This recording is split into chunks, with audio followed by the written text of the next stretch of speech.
최경영의 최강 시사.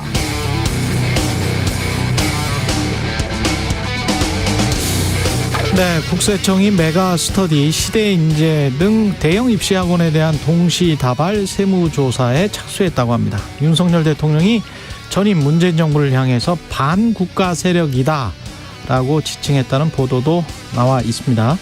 김건희 여사가 도이치모터스 주가 조작 사건에 관여했다는 의혹을 수사하는 경찰이 김 여사가 내부 정보를 미리 알았다는 혐의에 대해서는 무혐의, 혐의가 없다 이렇게 결론 냈다고 하고, 유승민 국민의힘 전 의원은 우리 국민의 절대 다수가 일본의 오염수 방류에 반대한다면서 이런 반대를 괴담으로 치부하는 건 국민을 개, 돼지로 취급하는 오만이라고 윤석열 정부를 질타했습니다.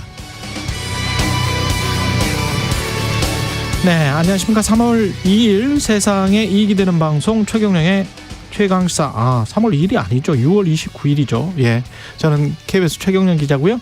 한 가지 말씀드리면, 어제 윤봉남 변호사 인터뷰에서 윤 변호사가 이태원 참사 특별법이 신속 처리한 건으로 지정되면 국회 행안위에서 12월 120일 이내에 심사를 해야 한다고 언급했는데요. 상임위 단계에서는 최장 180일 이내 심사를 할 수 있습니다. 120일이 아니라 180일이라는 점 다시 한번 말씀드리고요. 예, 앞에서 완전히 꼬여버렸습니다. 6월 29일인데 3월 2일이라고 제가 잘못 말씀드려서 죄송하고요. 6월 29일 최경영의 최강시사 유튜브로도 실시간 방송합니다. 문자 참여는 짧은 문자 50원, 긴 문자 100원이 드는 샵 9730 콩오플 무료고요. KBS 1라디오 채널 정치, 경제, 사회문화 등 다양한 명품 콘텐츠가 있습니다. 구독과 좋아요, 댓글 많이 부탁드리고요. 오늘 최강시사 김행 전 국민의힘 비대위원, 전현희 전 국민권익위원장 차례로 만나보고요. 석식 토론도 준비되어 있습니다.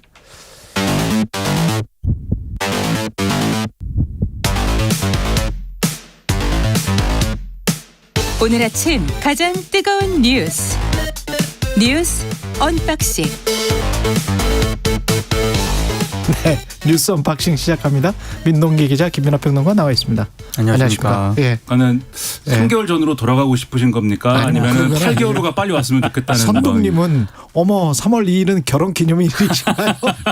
진행자님 이렇게 말씀하셨는데 전혀 아니고요. 예, 이걸 제가 먼저 체크를 했었어야 되는데 제 잘못입니다. 모든 것은 제 잘못이죠. 뭐. 예, 정체 전선의 영향으로 오늘 대부분 지역에 비가 올 예정이라고 하는데요. 비가 내리는 지역에서는 출퇴근 시 대중교통을 이용하시기 바라고요. 부득이 운전 시에는 안전거리를 확보하고 저속 운행 등 교통 안전에 유의하시기 바랍니다. 고맙습니다.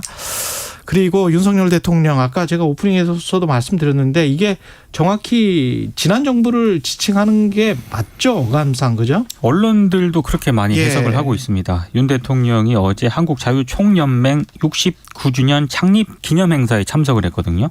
축사를 했는데 왜곡된 역사의식, 무책임한 국가관을 가진 반국가 세력들이 북한 공산 집단에 대한 유엔 안보리 제재를 풀어달라고 요청을 했다. 그리고 유엔사를 해체하는 종전선언을 노래 부르고 다녔다. 이렇게 얘기를 했습니다. 네. 방금 말씀하신 것처럼 문재인 정부와 민주당을 겨냥한 발언이다. 언론들이 대부분 그렇게 해석을 하고 있는데요. 거대 양당 가운데 한쪽 진영을 현직 대통령이 반국가 세력으로 규정을 했다는 점에서 상당히 파장이 예상이 되고 있습니다. 그리고 문재인 정부가 추진했던 종전선언에 대해서 우리를 침략하려는 적의 선의를 믿어야 한다는 허황된 가짜 평화 주장이었다. 이렇게도 이제 얘기를 했는데요. 그러면서 이 자유 대한민국을 무너뜨리려고 하거나 자유 대한민국의 발전을 가로막으려는 세력들이 나라 도처에 조직과 세력을 구축하고 있다라고 얘기를 했고요. 돈과 출세 때문에 이들과 한편이 되어 반국가적 작태를 일삼는 사람들도 너무나 많다. 이런 얘기를 했습니다. 민주당은 반국가 세력이라는 것은 선을 넘어도 한참을 넘었다라고 비판을 했고요. 권칠승 민주당 수석 대변인이 어제 브리핑을 가졌는데 윤 대통령을 향해서 극우 유튜브 채널 시청을 끊으라 이렇게 얘기를 했고, 일배와 하등 다를 바 없는 대통령의 인식에 충격을 금할 수 없다라고 비판을 했습니다. 네. 영화 1987이 생각이 납니다. 네. 그제 제 오프닝이었던 것 같습니다. 네. 네. 옛날에 윤석열 대통령이 여기 이제 검찰총장 시절에 국회 나가서 뭐 윤석열 사단이 이렇게 있다 뭐 이런 표 그리고 뭐 이런 걸 보고 영화 1987이 생각납니다 이렇게 얘기를 했는데 예. 비슷한 느낌입니다. 영화 1987이 생각이 난다. 그러니까 이게 직접적으로 언급은 안 했지만 앞서 말씀하셨듯이 전 정권과 민주당을 겨냥한 거죠. 그렇게 이해할 수밖에 없는 게 예를 들면 이런 일련의 서술이 아마도 우리나라에 그 어떤 소수가 존재할 예를 들면 간첩이라든지 또는 이제 북한 체제를 무비판적으로 추종하는 어떤 사람들이랄지 그런 사람들을 겨냥한 그래서 이런 사람들의 어떤 위협적인 어떤 면을 크게 이제 좀 본 그런 발언이다라고 하면은 지금 예를 들면은 이 종전선언 합창 뭐 허황된 가짜 평화 주장 그러면서 대한민국 안보가 치명적으로 흔들렸다라고 얘기하기는 좀 어려울 겁니다. 근데 그게 아니라 이 사람들이 다수고 이 반국가 세력이라고 일컬어지는 사람이 다수고 그런 사람들이 권력의 핵심부까지 진입을 했기 때문에 국가안보가 치명적으로 흔들렸다라고 평가하는 거고 그게 정권이 바뀌었기 때문에 이제 그러한 위험이 없어졌다라고 지금 주장하는 거잖아요. 그러면은 전 정권과 민주당을 겨냥한 표현이다. 이렇게 볼 수밖에 없는 것이고 과연 이렇게 말하는 것이 이제 사실관계가 맞느냐라는 의문도 있습니다. 예를 들면 종전선언이 됐을 경우에 유엔사와 그 전력이 자동적으로 작동되는 것이 막아지는 것이냐 유엔사가 해체되는 것이냐 이거 다 그때 뭐 팩트체크도 하고 논쟁도 하고 했거든요. 더군다나 그러니까 이게 평화협정이 맺어지거나 그러면 이제 그렇게 될 수 있는데 그게 그렇죠. 아니라 종전선언이라는 건 정치적 선언이기 때문에 지금 명시적으로 그러한 이제 뭐 변화가 이루어지는 건 아니다라는 걸 다 지난 정권에서 뭐 얘기를 했고 그리고 또 종전선언 더군다나 그 당시에 논의 과정 협상 과정에서 종전선언의 정치적 의미와 급을 굉장히 낮췄거든요. 트럼프 행정부하고도 얘기를 하고 이러면서 이걸 북한에 줄 수 있는 어떤 것으로 만들기 위해서 굉장히 이 종전선언이라는 걸 선언에 불과한 형태로 만들어서 제안을 하는 그런 과정도 있었습니다. 그러니까 이렇게 대통령이 이렇게 얘기하는 것이 사실관계가 맞느냐라는 의문이 하나가 있고 두 번째로 이 어법이 그러면 굉장히 지난 정권에서 우리나라가 거의 망할 뻔했는데 대통령이 취임을 해가지고 지금 구해낸 어떤 영웅서사인 거 아니겠습니까? 근데 지도자 대통령이 이렇게 예를 들면 지지자라든가 여당이 이렇게 얘기를 하면 뭐 그건 그럴 수 있다고 치는데 대통령이 자기 자신의 어떤 취임과 집권에 대해서 이렇게 얘기한 예가 있을까 그것도 의문이고 해외 사례를 들어봐도 당장 생각나는 거는 도널드 트럼프 정도예요. 트럼프 화법이 딱 이런 방식이었습니다. 예. 민주당이 중국이라든가 이런 데 다 열어주고 모든 것들을 자기들이 나눠 가진 것을 내가 집권해 가지고 다 일소했다 이렇게 주장하는 그런 어법과 화법인데 실제로 외신에서도 윤석열 대통령을 한국의 트럼프라고 지칭하는 그런 보도들이 있습니다. 예. 외신 보도 참 나쁜 보도입니다. 어떻게 예. 그렇게 얘기할 수가 있습니까? 허위 선동 세력이죠. 그렇죠. 예. 그런데 그게 그럼 바람직한 정치와 바람직한 이 통치냐 아니지 않습니까? 누구도 트럼프식 화법, 트럼프식 통치를 바람직하다고 얘기하지는 않지 않습니까?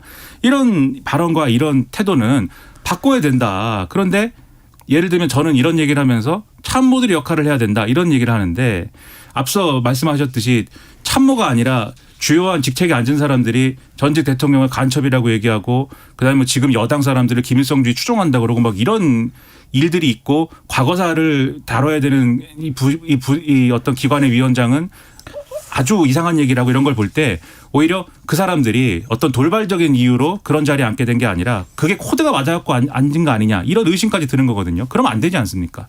우려가 큽니다. 이거 한 가지만 짚고 넘어갈게요. 김대중 전 대통령이 대통령 되기 전에 수십 년 동안 한국 언론에서도 그렇고 여러 뭐 정치인들이 아마 김대중 씨가 대통령이 되면 북한에게 한국을 넘길 것이다.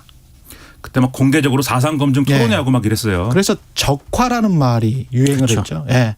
한국은 금방 적화 통일이 될 것이다. 김대중이 대통령이 되면 적화 통일이 될 것이다. 그다음에 노무현도 비슷한 이야기가 나왔습니다. 노무현 때도 노무현이 대통령이 되면 적화 세력으로 한국은 물들 것이고 북한에게 넘어갈 것이다. 근데 아직 그분들이 대통령이 되고 난 다음에 우리가 북한에게 넘어가지를 않았어요.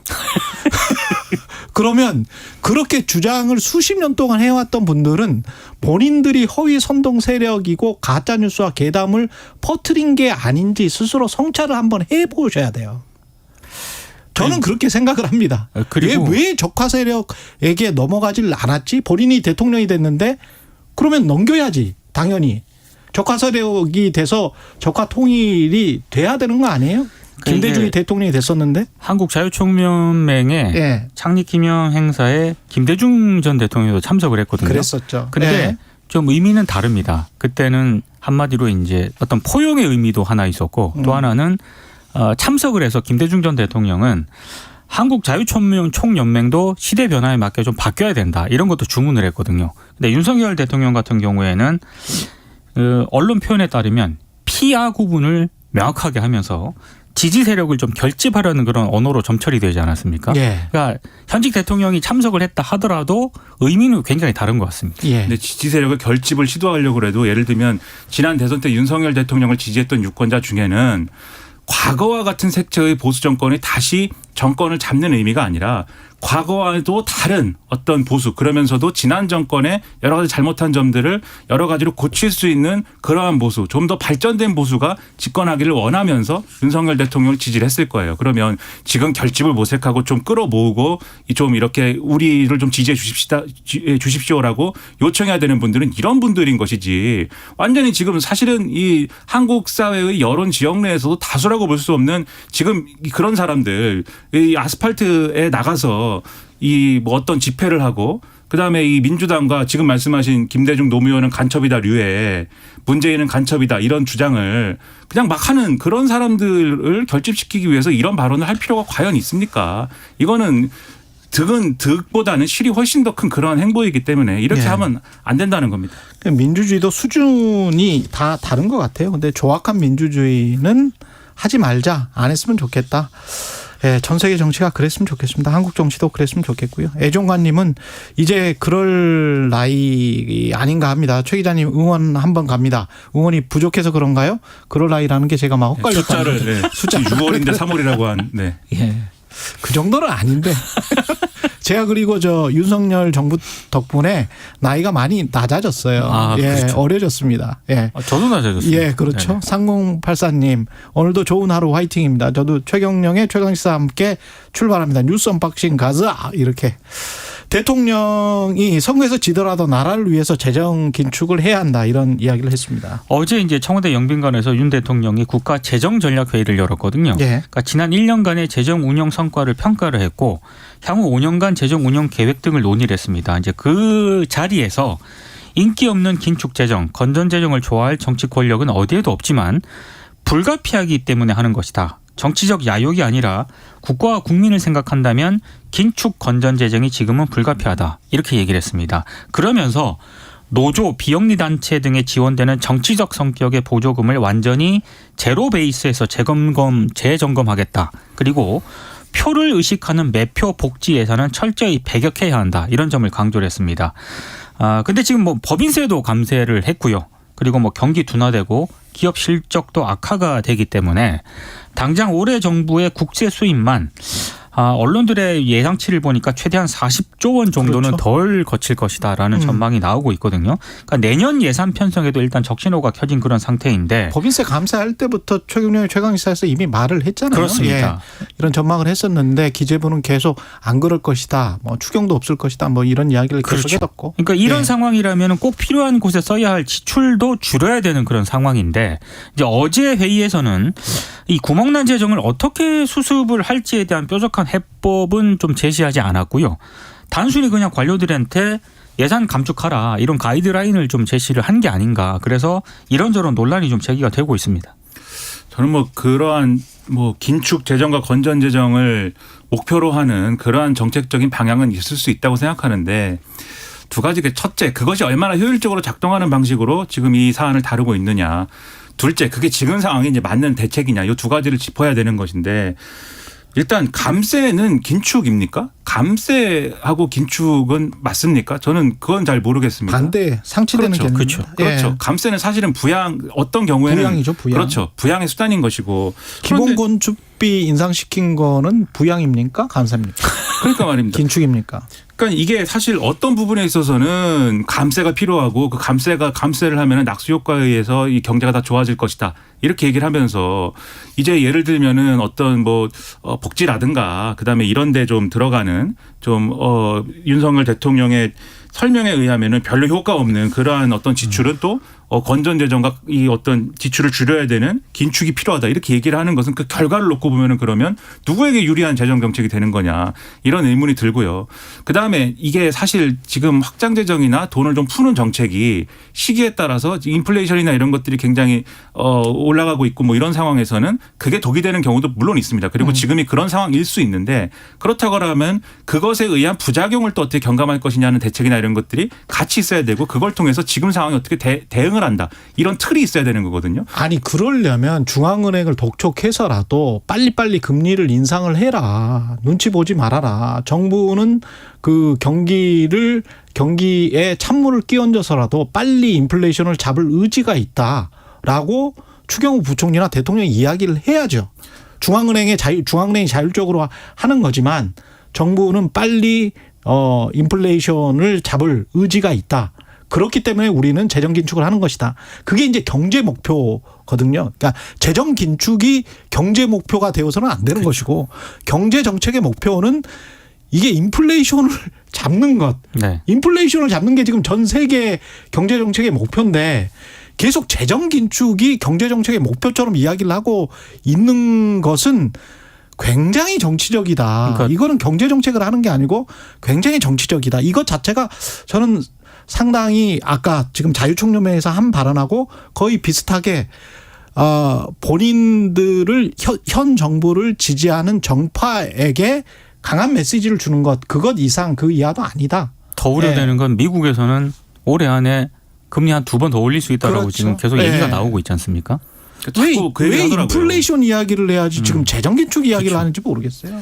그리고 지금 말씀대로 그러면 금리 인상을 해야 된다라고 얘기를 하느냐. 한국은행에 대해서는 얘기 안 합니다만 일선은행에서 금리를 올리고 이랬더니 혼나지 않습니까? 금감원한테 막 혼나고 그래서 다시 금리가 인위적으로 좀 떨어졌다가 다시 올라오고 막. 그런 방법이 있겠군요. 그러니까 혼내고 세무조사하고 뭐 가격 내리라고 하고 그런 이제 중국식의 방식이 있기 때문에. 뭐 설마 그렇게 하겠어요? 꼭 자본 아니 실제로 그렇게 하잖아요. 라면이 싸져서 좋습니다. 라면이 싸져서 우리가 좋으니까 뭐 네, 그런 많이 것들. 먹습니다. 라면. 가공식품 전문가입니다. 제가. 단발적인 것들 그런 것들을 통해서 자본주의를 이끌어 나가겠다 그런 방식일 수도 있겠습니다. 그건 뭐 약간 중국식의 방식인데 그렇게 할 수도 있겠죠. 예, 국세청이 세무조사 아니나 다를까 대형 입시학원에 비정기 세무조사를 하고 있습니다. 네, 이번 세무조사는 정기 세무조사가 아니고요. 불시에 착수하는 비정기 세무조사입니다. 그래서 사교육 업체에 대한 전방위 압박이 본격화된 것 아니냐 이런 관측이 나오고 있는데 사실 대통령실이 앞서 사교육 시장의 이권 카르텔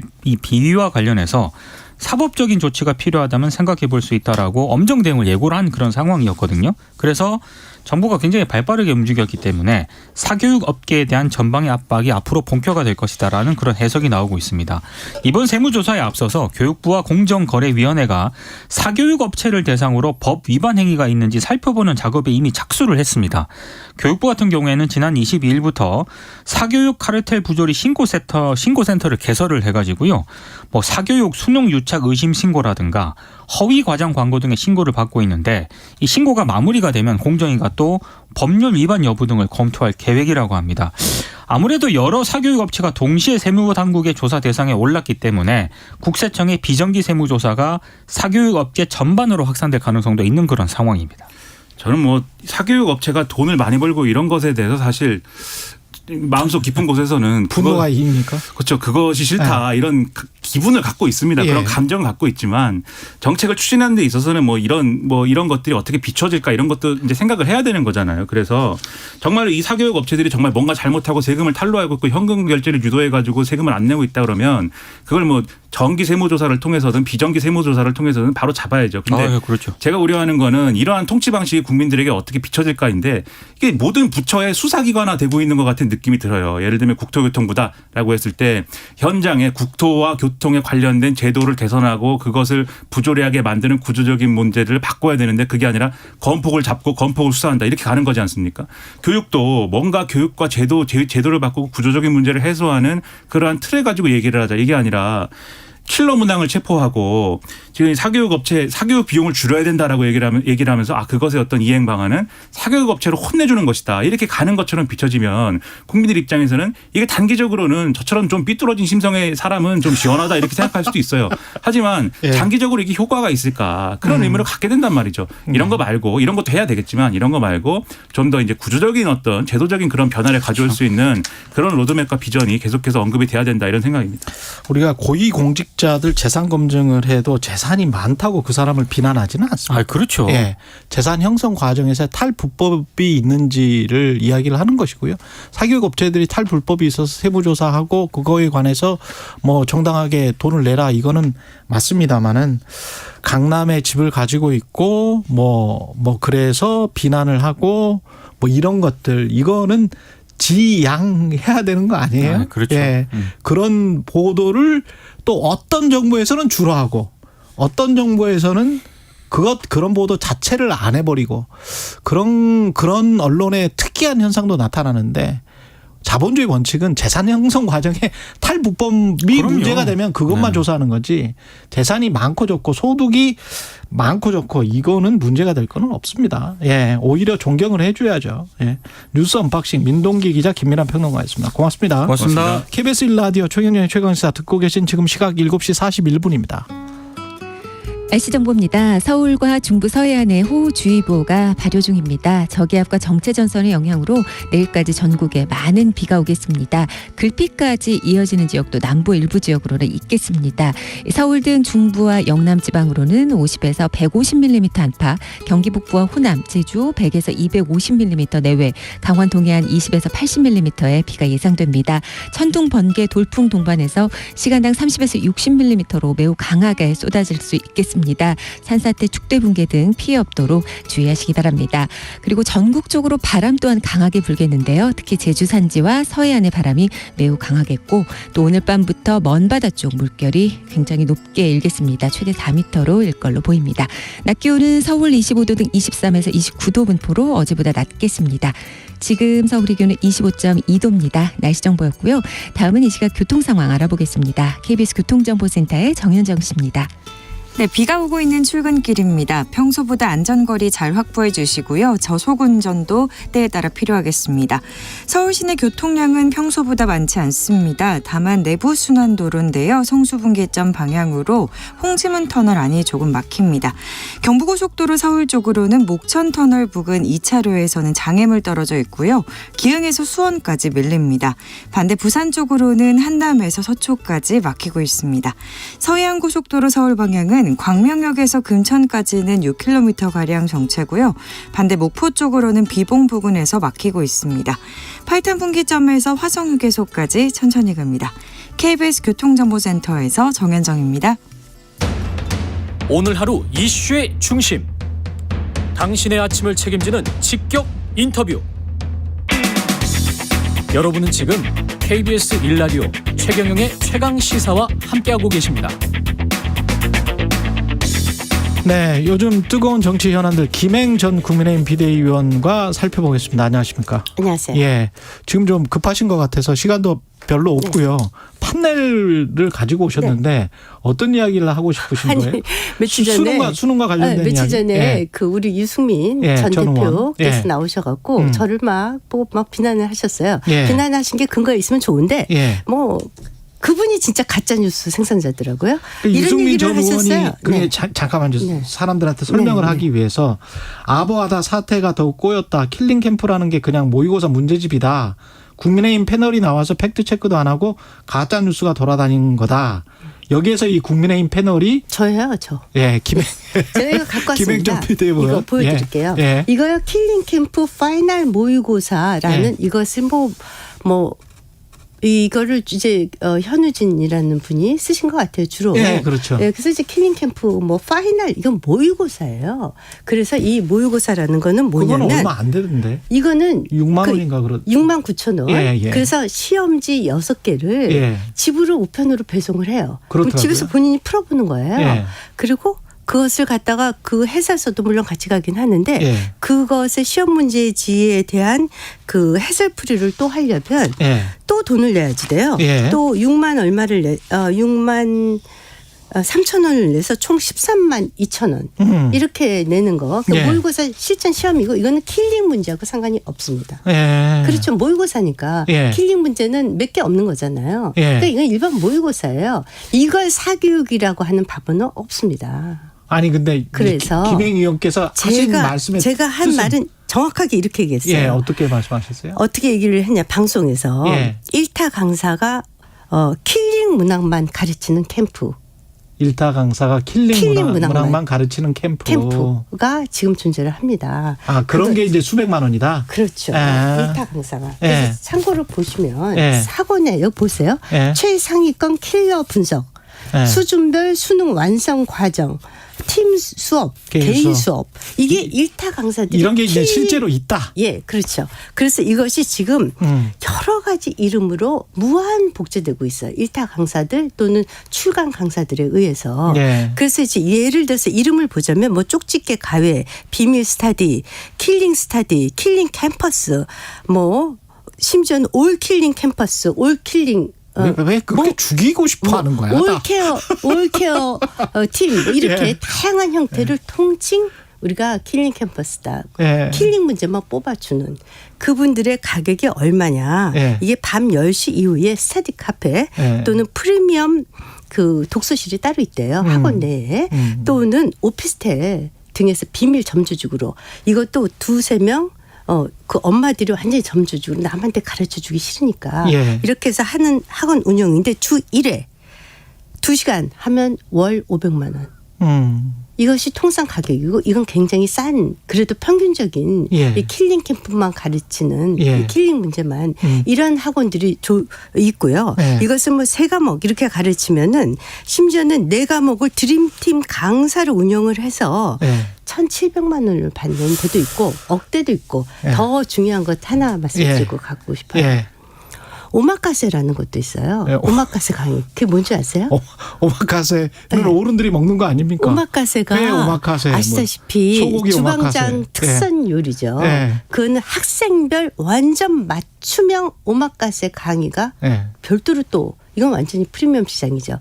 그래서 서울대 의대반, 뭐 서울대 법대반, 반. 사교육이 분명히 있죠. 예, 있는데 서울대, 이제 연대, 고대반 뭐 아마 이렇게 이 본질이 그게 아닌데 말을 하면서 킬링 캠프라는 그 말을 잘못한 거 아니냐 뭐 이렇게 지적한 것 같은데 제가 예. 말씀을 드리고 싶은 게 예. 이거예요. 자 보세요. 예. 제가 얼마 전에 뭐 방송사 우리나라에서 지금 보시면 지금 사교육비?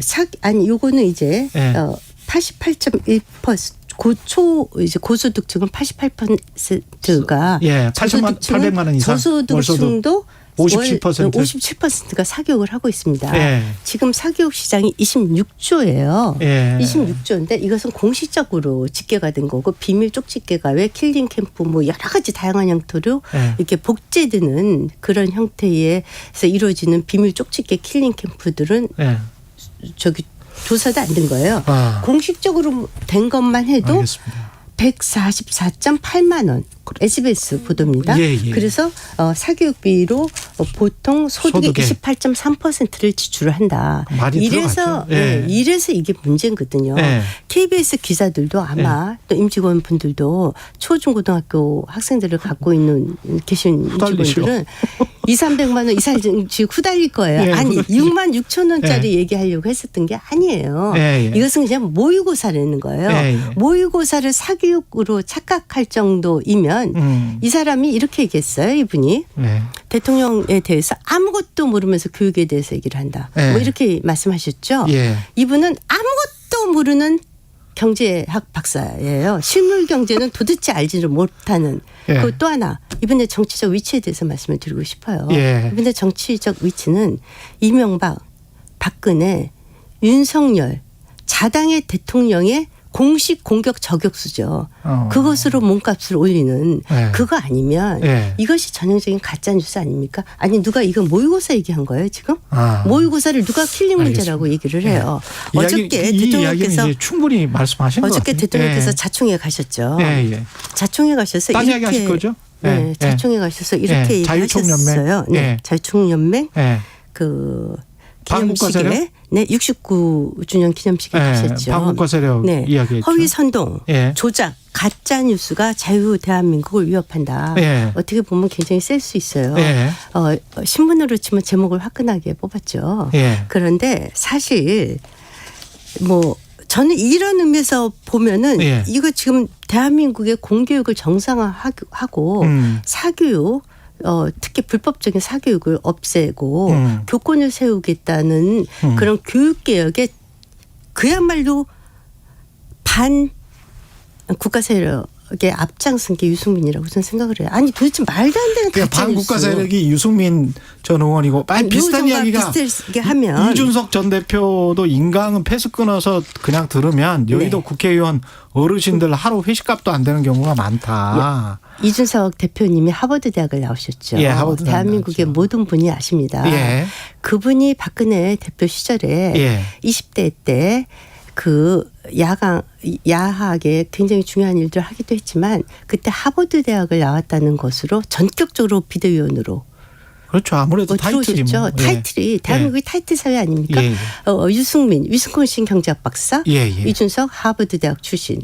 그랬던 분들은 정말 학벌에 대해서 얘기할 수 없어요. 본인들이 학벌의 최대 수혜자 아닙니까? 그거 아니었으면 이준석 전 대표께서 대표 위치까지 그렇게 급하게 급승진할 수 있었을까요? 묻지 않을 수 없고요. 자, 이준석 대표가 말씀하신 것 말씀드릴게요. 메가스타디의 인강을 1년 내내 보는데 57만 원이래요. 이 얘기 하시는 것 같아요. 이거는 주로 지방 학생들이라든가 저소득 학생들이 이것을 활용을 하고 있다고 그래요. 때로는 여기서 디스카운트 쿠폰도 보냅니다. 그렇죠. 여기서 학부형들이 만족을 할 수가 없는 거예요. 적어도 인서울, 서울에 있는 대학을 보내고 싶고 더 심하게는 스카이, 서울대, 연대 그대로 부모는 보내고 싶고 또 더 그 뭐라 이렇게 열혈 엄마라고 그럴까 이런 분들 서울대 의대, 서울대 법대 이런 데 보내고 싶고 그렇죠. 이것이 무한하게 지금 킬링 캠프가 무한 복제되고 있는 거예요. 이 사교육 시장을 잡지 않으면 어떻게 대한민국에서 고소득층의 88%가 사교육을 하고 있다고. 근데 요거 한 가지만 여쭤볼게요. 그 부동산 시장도 욕망의 시장이고 그렇죠. 사교육의 시장도 욕망의 시장인데 그동안의 보수 정부의 스탠스는 욕망을 잡을 수가 없다. 이거 아니었습니까? 맞습니다. 그래서 원래 보수 정권은 이 사교육비를 시장 논리에 맞추는 게 맞아요. 그리고 원래 진보 정권은 시장에 개입을 하죠.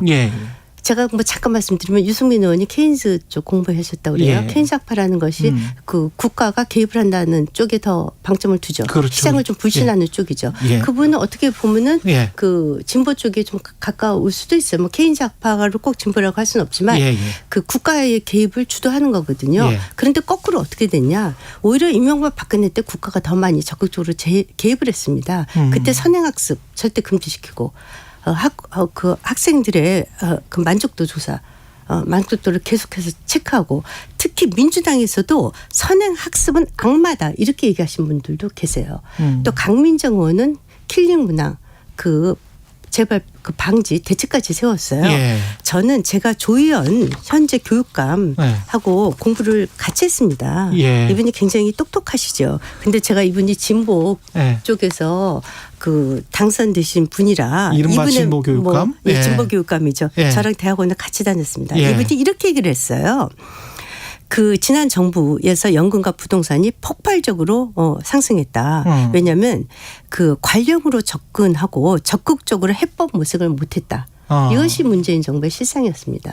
그런데 그에 비해 현 정부는 사교육 문제에 대해 무모하리만큼 단호하게 접근한다는 것 자체를 높이 평가한다. 수능 전반에 그 개혁이 필요하다. 킬링 문제로부터 풀어나가자. 여야가 함께 합해서. 그래서 제가 대학원 때 보는 조희연 교수가 역시 똑똑하구나. 저는 윤승민 전 대표께 말씀드리고 싶어요. 조희연 그 진보 교육감한테 가서 한 수 배워라. 이분조차도 그 윤석열 현 정부에 대해서 잘하고 있다라고 얘기하는데 이렇게 내부 총질을 하면서 가짜 뉴스를 남발을 하고 아니 누가 모의고사 시험지 그거를 못 써서 지금 대학을 못 가는 겁니까? 자, 유승민 의원님 어렵게 복잡하게 얘기하실 필요 없어요. 넷플릭스에 들어가셔서 스카이캐슬이라는 드라마 있어요. 일타 강사라는 일타 강사 스캔들이라는 드라마 있어요. 그 드라마만 보셔도 대한민국 사교육의 현주소 확실하게 알 수 있습니다.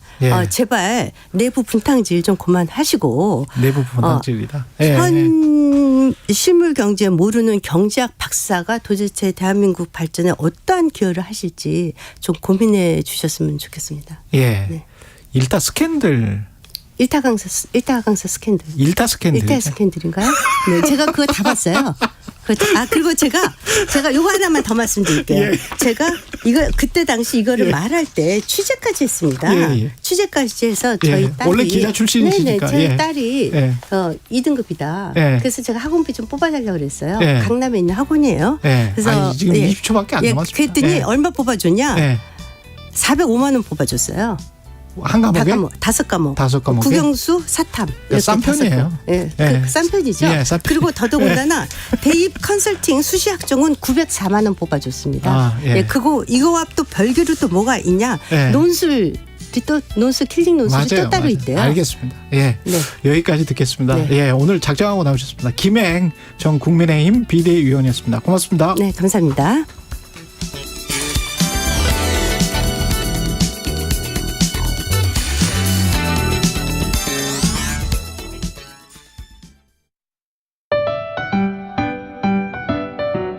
(2023) KBS 1라디오 연중기획 낮은 목소리 당신의 목소리를 들려주세요. 1004호를 호출합니다. 시스템입니다. 안녕하세요. 저는 배달 일을 하고 있는 이영주라고 합니다. 52이요. 우리 배달은 여름은 비수기고 겨울이 성수기예요. 토요일 날 일요일 날이 좀 많고 한 40건 정도, 많이 하는 사람들은 한 80건 정도. 오토바이 타는 게 일단은 계속 하루 종일 앉아있으니까 허리가 좀 많이 불편하고, 그다음에 여름엔 더위와의 싸움이 가장 힘든 것 같아요. 이게 배달이 심해요. 경쟁이 업체 간에. 빨리 안 누르면은 그게 사라져 버리니까 요령껏 무조건 빨리빨리 해야 돼요. 주로 비 오는 날이랑 빨리 갖다 달라고 그럴 때가 좀 힘들죠. 가끔 가다가 늦게 갖다 주면은 취소한다고 그러고 그럴 때는 좀 난감하죠. 비 오는 날은 막 빨리 갈 수가 없으니까 그때가 좀 진짜 일하기 힘들어요. 비 오는 날.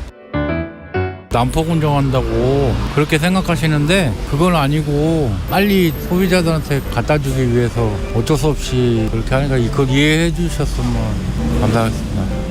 지금 콜비가 너무 지금 약하더군요. 너무 아니니까 조금만 올려줘서. 근데 그게 내 마음대로 되는 것도 아니고 그냥 그게 바람이에요. 가족 때문에. 그게 원동력이죠. 오늘 하루도 묵묵히 살아가는 당신의 이야기를 들어봅니다. KBS 1라디오 연중기획 낮은 목소리였습니다.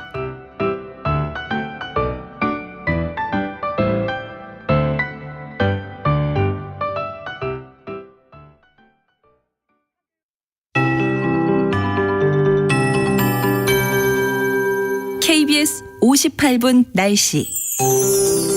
인천과 일부 서해안 쪽에는 지금 호우주의보가 발효 중인 상태고 서울도 9시를 기해 발효되겠습니다. 내일과 모레 전국 대부분 지역에 많은 비가 내리겠습니다. 남부 일부 지방은 글피까지도 이어지겠습니다. 중부 지방은 오늘 오전부터 밤 사이에 비가 집중되겠고요. 남부 지방은 오늘 오후부터 내일 낮 사이 비가 집중적으로 매우 강하게 쏟아지겠습니다. 시간당 30에서 60mm의 강도로 내리는 곳이 많겠고요. 천둥, 번개, 돌풍도 동반하겠습니다. 잦은 비로 지반이 약해진 가운데 내일까지 많은 비 예상되니까 추가 피해 없도록 산사태나 축대 붕괴 등 주의하셔야겠습니다. 서울 등 중부와 영남 지방으로는 이틀 동안 50에서 150mm 안팎, 경기 북부와 호남 제주에는 100에서 250mm 안팎, 강원 동해안으로는 20에서 80mm의 매우 많은 비가 내리겠습니다. 또한 오늘과 내일 제주 산지와 서해안을 위시한 전국에 바람이 강하게 불겠고요. 또 오늘 밤부터 동해 먼바다, 남해 동부 먼바다, 제주 먼바다의 물결이 1.5에서 최대 4m로 일겠습니다. 그 밖에 먼바다의 물결 다소 높게 일겠습니다. 또 오늘 오전까지 해안과 일부 내륙에 안개가 짙겠는데요. 비와 더불어 시야 확보 어렵습니다. 교통안전에 유의하셔야겠습니다. 오늘 서울의 낮 기온 25도로 예상되고 지금 서울의 기온 25도입니다. 강혜정입니다.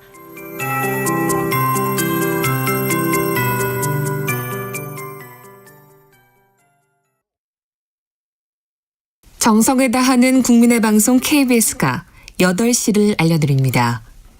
AM 711kHz, FM 97.3MHz, KBS 1라디오입니다. HLKA.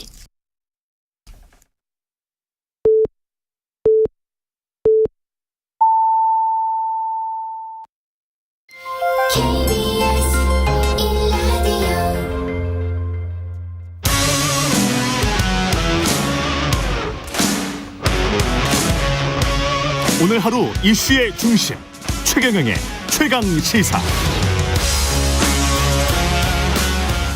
오늘날 대한민국은 정치의 부재와 정쟁의 과잉 시대다. 지난 27일 임기를 마치고 퇴임한 전현희 전 국민권익위원장의 말인데요. 직접 이야기 들어보겠습니다. 스튜디오에 모셨습니다. 안녕하세요. 안녕하세요. 예, 임기 지금 마치고 퇴임하셨습니다. 소감은 어떠세요? 네. 죄송합니다. 제가 네. 목이 안 좋아가지고 네. 자유인이 된 느낌입니다. 자유인이 된. 네. 자유를 마음껏 오늘 느끼고 네. 있습니다. 고달프셨어요 그동안에? 좀 많이 힘들었죠. 예. 특히 임기 한 1년 동안이 굉장히 힘드셨을 것 같은데 네. 어떤 점에서 힘드셨습니까? 일단 뭐 정권이 총체적으로 대통령부터 뭐 정치권의 주요 인사들이 예. 다 저보고 사퇴하라. 나가라. 이런 상황에서 예. 또 법치주의, 법률에 정해진 임기와 또 권익의 독립성을 지키고 민주주의 원칙을 지키는 그런 소신 있는 행보를 하다 보니 이 탄압의 대상이 되었던 것이 굉장히 당연히 힘들었죠. 꼭 있어야 했다. 그 자리를 지켜야 했다라고 그 생각하시는 이유는 뭘까요? 만약에 우리 앵커님 경우에 예. 법률에 임기가 정해져 있고 신분과 또 독립성이 보장되어 있는 기관장인데 예. 그냥 나가라 하면 나가겠어요? 안 나가죠. 그 나가는 게 어떤 의미가 있습니까? 그냥 예. 탄압에 굴복해서 나가는 건데 그러면은 도망치는 거죠. 예. 그리고 또 제가 지켜야 할 기관장으로서 그런 사명과 또 책무가 있잖아요. 근데 그걸 그냥 무책임하게 던지고 예. 무서우니까 나간다? 이거는 도망이고 비겁한 거다 생각합니다. 근데 이런 논리로 뭐 이게 국무회의까지 참석하는 큰 자리이기 때문에 뭐 정부가 바뀌었는데 그 정부 사람들끼리 그러니까 지금은 윤석열 정부 사람들끼리 좀 이야기를 허심탄회하게 하고 싶다. 그러니 좀 나가달라. 그래서 국무회의도 참석 못하게 했잖아요. 이런 것들 그런 현실론이라고 할까요? 제가 이제 반론 차원에서 질문을 드려보면 그런 현실적으로 나가는 게 훨씬 더 국정에 도움되지 않느냐라는 그런 논리에 관해서는 어떻게 보십니까? 네, 정부 부처는 예. 원칙적으로 대통령과 보조를 맞추고 또 국정 철학을 공유하면서 지원하는 그런 기관들이 많습니다. 그래서 원칙적으로 임기가 일치해야 되고요. 근데 권익위는 다릅니다. 권익위는 그 업무가 독립되어 있고 예. 또 이 하는 업무가 부패 방지나 국민 고충 처리하는 옴부즈만 역할이나 행정심판 그러니까 업무 자체가 독립적인 업무예요. 예. 그리고 대통령이나 정권에 대해서 때로는 쓴소리를 하고 국민의 목소리를 대변하면서 뭐 일종의 워치독 역할을 하는 기관입니다. 예. 그래서 당연히 이런 기관은 독립성이 보장이 돼야 되고 임기가 선진국의 이런 기관들은 대통령과 임기를 일치시키지 않고 엇갈리게 합니다. 예. 그래야 쓴소리를 하고 국민의 의견을 대변을 하고 그런 역할을 할 수 있죠. 그래서 그렇죠. 그런 엇갈리게 하는 네. 그 직위들이 있죠. 그래서 예. 그런 역할을 하는 기관인데 예. 그런 쓴소리를 듣지 않고 내 편만 이렇게 국무회의에 참석을 시키겠다. 이거는 사실상 이 국민에 대한 예의가 아니고 민주주의 원칙을 훼손하는 일이다 생각합니다. 그 논리뿐만이 아니고 그 논리를 표현하는 방식이라고 해야 될까요? 그게 감사원은 할 감사를 했다. 우리는 정당한 일을 한 거다. 업무 집행이었다. 이렇게 이제 주장을 하고 전현희 위원장님은 당연히 이거는 표적 감사다. 모든 게 표적 감사로 향하고 있다. 이렇게 지금 주장하고 계시는데 구체적으로 좀 이야기를 해 주십시오. 감사원은 헌법에 정해진 이 중립기관이자 독립기관이죠. 당연히 그런 감사원의 감사권은 존중돼야 된다 생각합니다. 근데 저에 대한 그 감사는 통상의 절차와 또 동기에 의해서 이루어진 것이 아니다 생각을 하거든요. 먼저 감사원장이 권익위처럼 똑같은 독립기관이고 중립기관인데 감사원은 대통령의 국정 운영을 지원하는 기관이다라고 스스로 밝혔고요. 또 대통령이랑 정권에서 저를 물러나라 이렇게 이제 사퇴 압박이 가중되는 상황에서 감사원장이 얘기한 대로 정권의 대통령의 국정 운영 지원 기관의 역할을 한 겁니다. 저에 대해서. 저를 사퇴를 시키는데 사실상 동참하는 표적 감사를 한 거죠. 그리고 그 내용도 통상의 장관들은 이런 뭐 출퇴근 시간이라든지 근태 기준 자체가 없습니다. 그리고 자율적으로 출장 여부도 결정을 할 수 있고 뭐 유형 근무, 재택 근무도 있고요. 그리고 대부분의 장관들은 서울에 근무하지 세종에 거의 내려가지 않거든요. 그래서 그런데 유독 저 혼자만 정말 대한민국 모든 공직자들 중에 오직 한 명인 저한테만 출장 시에도 9시에 사무실에 출근해야 되는데 출근하지 않았다. 그리고 지각을 했다. 이런 억울한 누명을 씌우는 프레임을 저한테 적용을 시킨 겁니다. 그리고는 보수 언론을 통해서 마치 제가 근무에 문제가 있었다는 식으로 흘리고 그러니까 감사 내용이 이것이 이제 가장 감사를 개시한 주요 원인이었다고 하는데 그 사유도 장관급 기관장에 대한 이런 근태 감사는 사상 초유의 일이고 저 혼자에게만 있는 일이고 그 기준 자체도 다른 장관들에게는 전혀 적용하지 않는 저한테만 적용되는 기준이기 때문에 이거는 명백한 표적 감사고 저한테만 적용을 시킨 감사권의 남용이다 생각합니다. 지금 그것과 맞물려서 KBS에서도 보도가 나왔습니다만 조은석 감사위원회 그 140쪽짜리 검토 보고서 그 안에 익명의 제보 내용을 지금 말씀을 하신 거잖아요. 위원장 출퇴근 시간 상승 미준수, 차명 변호사 사무실 운영 이 세 줄짜리의 익명 제보를 바탕으로 해서 감사가 들어갔다고 하는데 이 익명 제보가 진짜 있었던 것인지 아니면 만들어낸 것인지 이게 지금 좀 의혹이 있다는 쪽으로 점점 보도 방향은 그렇게 가고 있는 것 같습니다. 어떻게 보세요? 일단 유병호 사무총장이 감사위원회 회의록을 보고 언론 보도를 보니까 제보자가 정의로운 사람이었다. 뭐 그 제보자가 누군지 그런 식의 발언을 합니다. 그러면 그 말은 유병호 사무총장은 제보자가 누군지 알고 있다는 얘기죠. 그렇죠. 그리고 이 KBS를 포함한 언론 기자들에게 KBS 보도에도 있었습니다만 감사원의 저에 대한 제보자는 유병호 사무총장과 친분이 두터운 권익위 고위관계자에 의해서 게시됐다. 이런 보도들이 쏟아집니다. 그래서 이 사실상 제보자는 유병호 사무총장이 누군지도 알고 있고 그 내용을 그동안 계속 흘려왔었고요. 감사원 측에서. 그렇기 때문에 제보자의 실체는 분명히 있습니다. 그런데 지금 현재 감사위원회 회의록이나 이 관련 자료를 보면 그 제보자의 내용이 숨겨져 있죠. 그리고 마치 이제 근무시간 미준수와 뭐 또 다른 사유 두 가지로 제가 이제 감사를 제보를 받고 개시를 했다. 그래서 제보자는 누군지를 밝히지 않고 있어요. 그래서 이 부분은 감사원이 뭔가 자기 스스로도 문제가 있다 생각을 하면서 그걸 밝히지가 못하는 거고요. 이미 근데 스스로 회의록에는 밝히지 않았지만 자기들 스스로 언론을 통해서 그동안 많이 밝혀왔습니다. 제보자의 신분에 대해서. 그리고 그 제보자로 강력히 추정되는 그 우리 권익위 고위관계자에 대해서 국정감사에서도 이미 그 제보자의 그 제보를 추궁하는 그런 실제로 절차도 있었고요. 물론 당사자는 부인을 했습니다. 그 제보가 정치적이었다 이렇게 지금. 그리고 감사원의 말이 또 어폐가 있는 것이 만약에 근무시간 미준수와 또 다른 사유 두 가지로 저에 대해서 감사를 개시를 했다면 그것만 가지고 감사를 해야죠. 그런데 감사 개시하는 첫날 권익위에 제출을 요구한 자료는 10가지 이상의 사유에 대해서 자료를 수십 건, 수백 건을 제출을 요구를 합니다.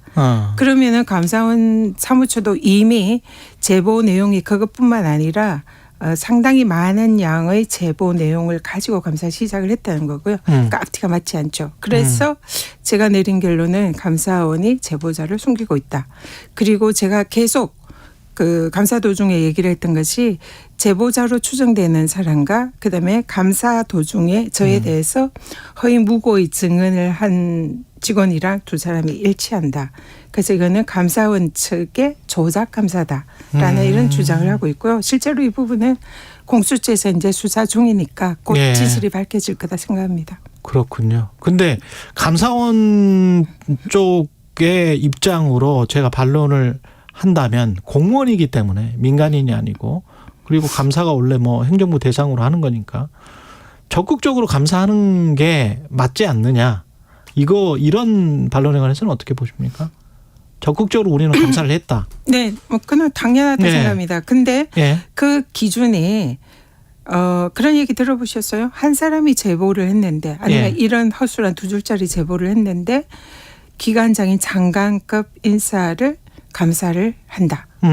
들어보신 적 있습니까? 그래서 결과적으로 지금 나온 게 있나요? 나온 게 하나도 없죠. 저에 개인 대해서. 비리랄지 개인 없죠. 군태랄지. 모두 다 그 불문 조치, 위법 부당함이 없다는 무혐의 조치를 모두 다 내렸죠.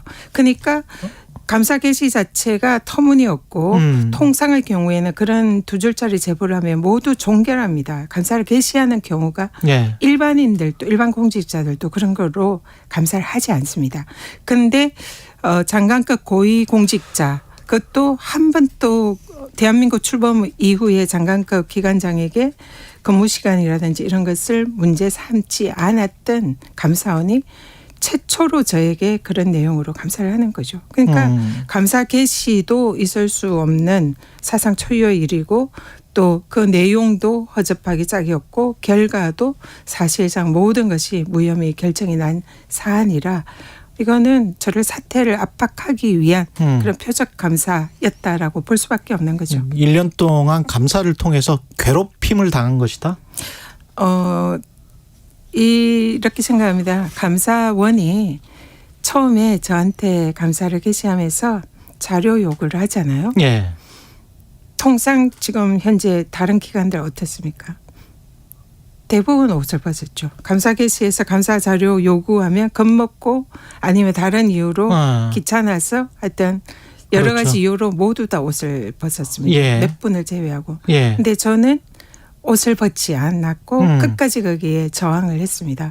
그래서 사실상 감사원이 저한테 처음에 자료 요구하고 감사 개시한다 통보를 하면 당연히 이 사퇴를 중도 사퇴할 거다 기대를 했다 이렇게 예. 생각합니다. 근데 제가 또 제가 법률가 출신이잖아요. 예. 근데 이런 감사에 대해서 하나하나 법률적 문제를 제기를 하고 거기에 대해서 저항하고 싸우고 그리고 끝까지 왔기 때문에 아마 감사원이 처음에 허접하게 시작했던 이 감사, 근거도 없이 했던 감사에 대해서 자신들이 스스로 거기에 대해서 감당하지 못하고 중도에 계속 실수를 하고 법률 위반을 하고 무리를 하고 그러다 보니 스스로 범법 행위를 하고 결과적으로 조작 행위를 하고 자기들의 발목을 잡는 그런 결과까지 왔다.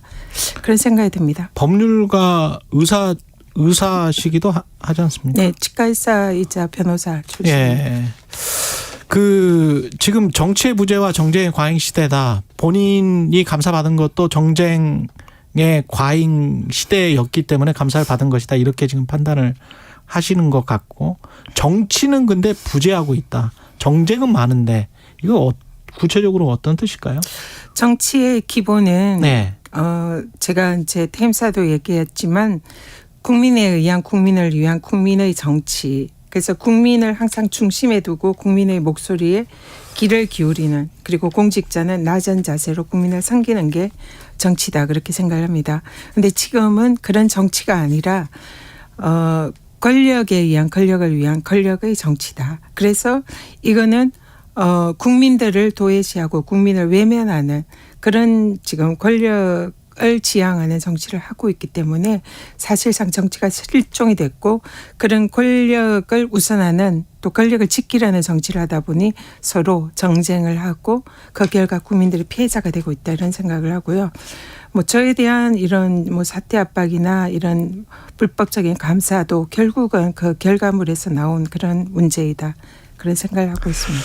지금 뭐 어떻게 보면 윤석열 정부에서 가장 감사 그리고 정치적인 논란이 가장 있었던 자리에서 끝까지 버티다가 나온 거의 유일한 인물인 것 같은데 그게 나중에 혹시 또 정치를 하실 거죠?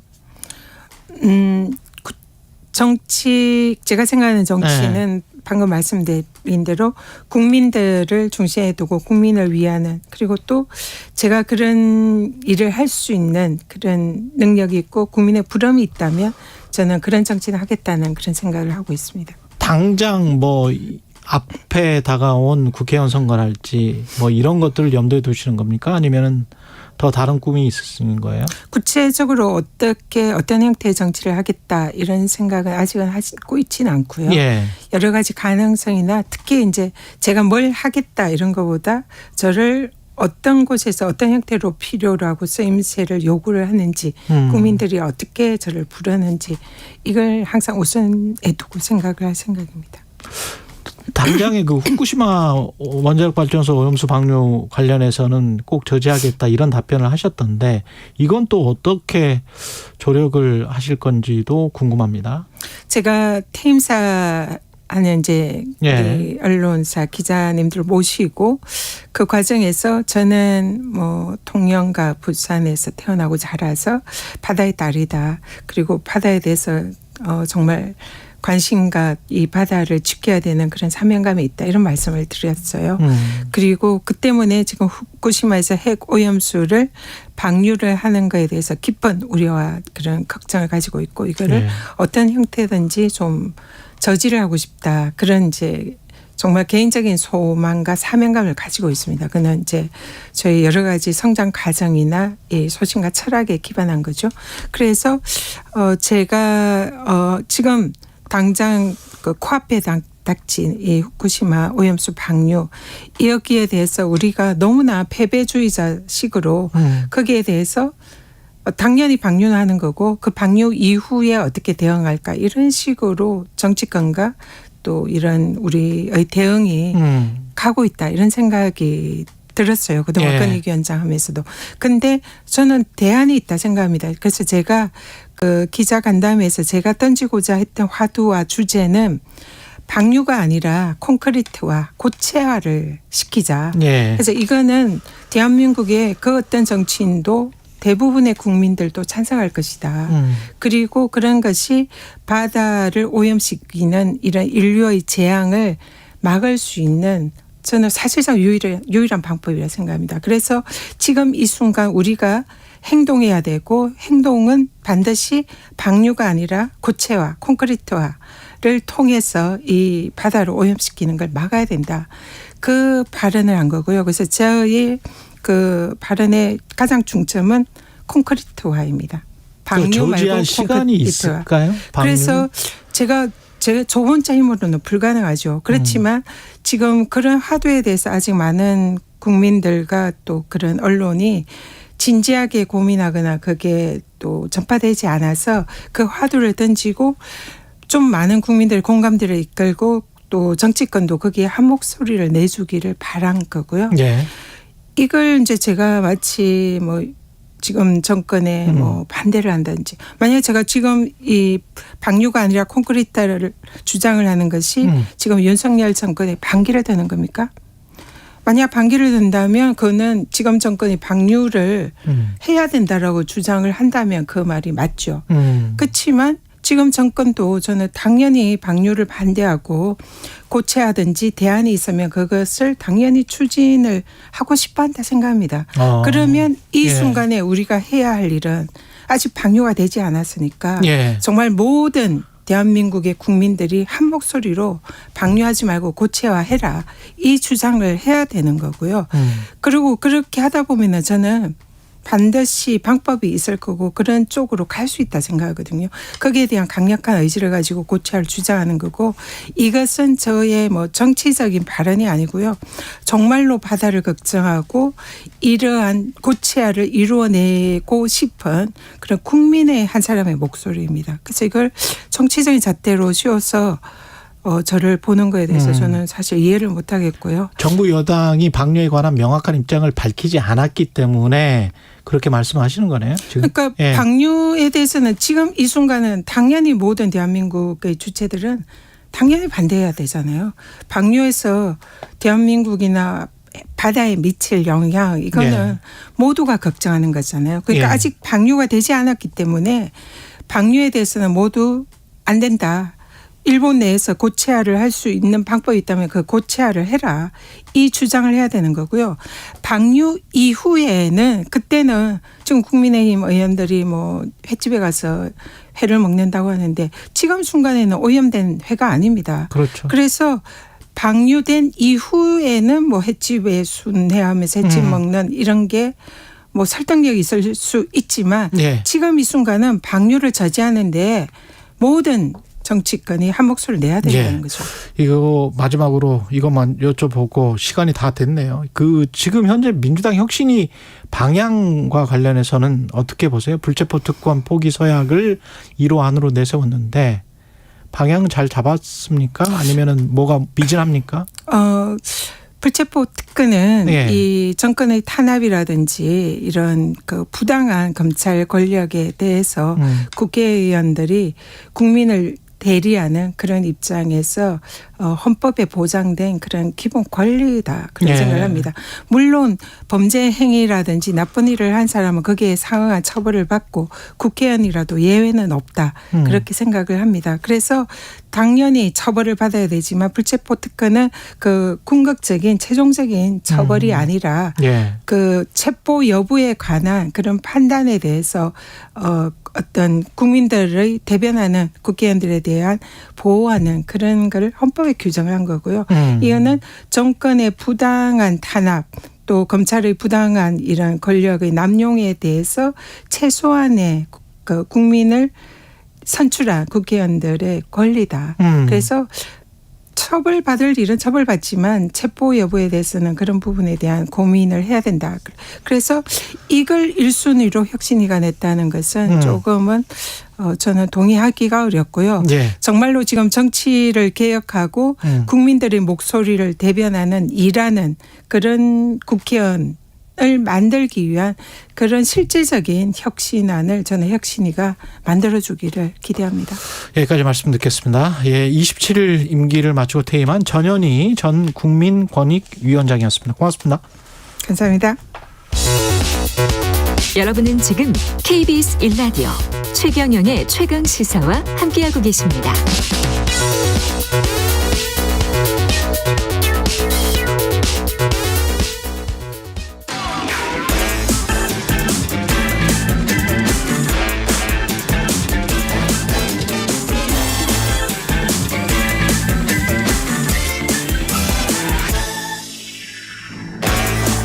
네, 한 번 더 뉴스 시간입니다. 오늘은 한국경제신문 최영찬 기자와 함께합니다. 안녕하십니까? 안녕하십니까? 예, 라면값 좀 내렸죠.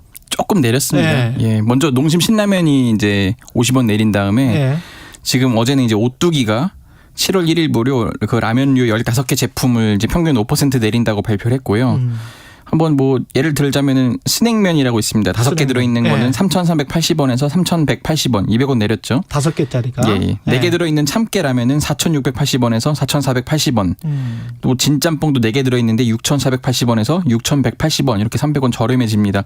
그런데 대표 상품인 진라면은 일단 가격 인하 제품에선 제외됐고요. 아, 진라면은? 예, 팔도도 11개 제품 가격 중에서 이제 한 평균 5.1% 하향 조정되고 뭐 일품 해물라면, 왕뚜껑 봉지라면, 남자라면 이런 게 이제 1,000원에서 940원, 60원 내립니다. 그렇군요. 오뚜기는 진라면, 농심은 신라면 뭐 이런데 농심 신라면도 지금 낮췄습니까? 신라면은 농심은 신라면만 낮췄고요. 신라면만 낮췄고. 네, 오뚜기는 진라면은 빼고 낮췄습니다.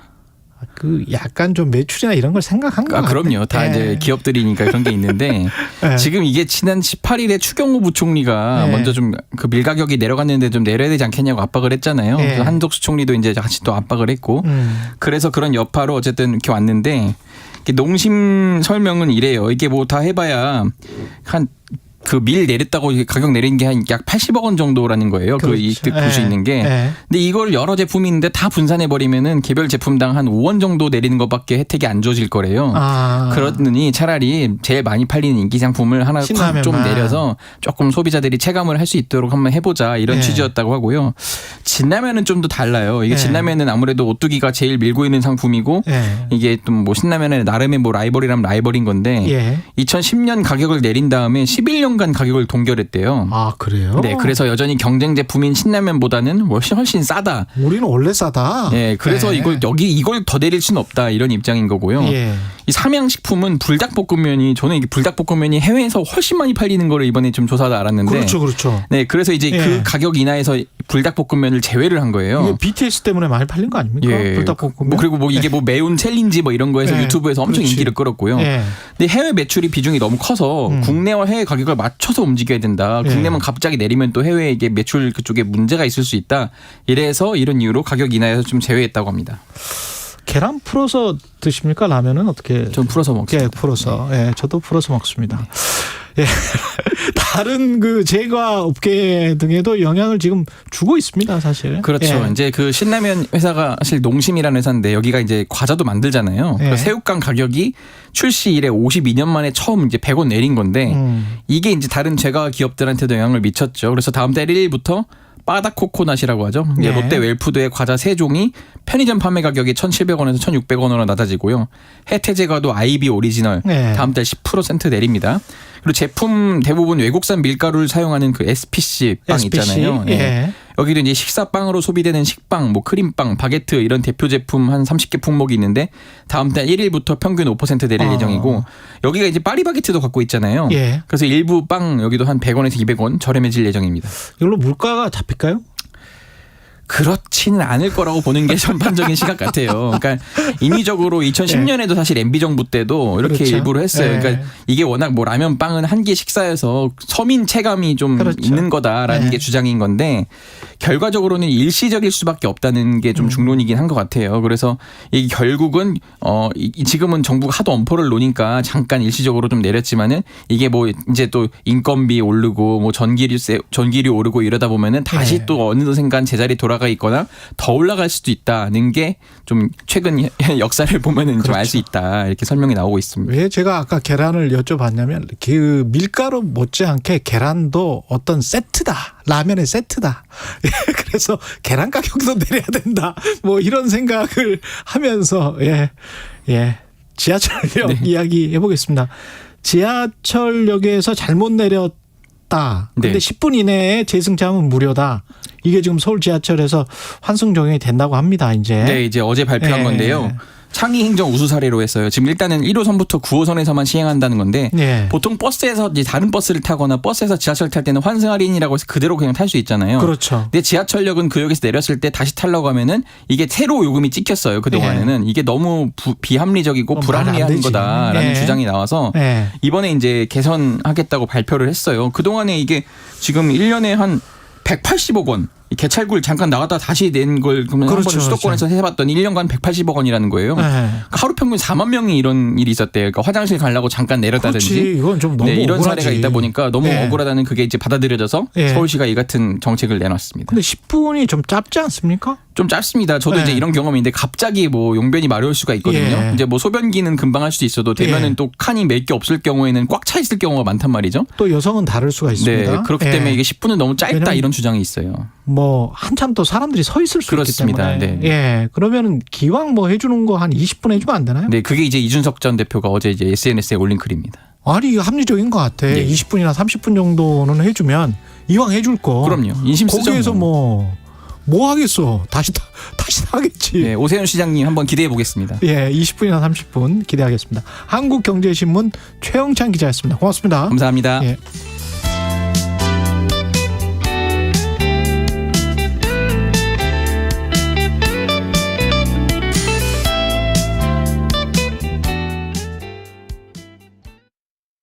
잠시 후 8시 반부터 일부 지역국에서는 해당 지역 방송을 보내드립니다.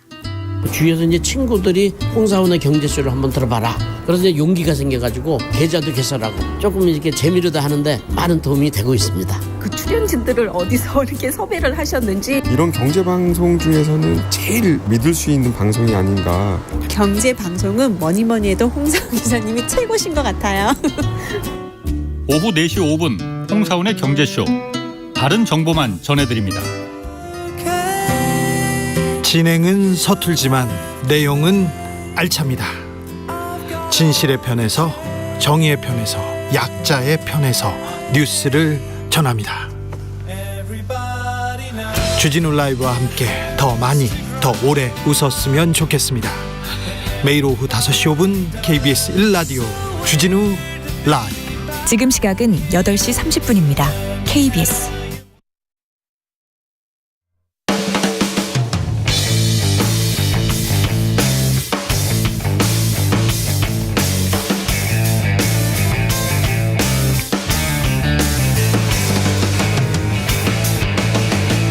최경영의 최강 시사.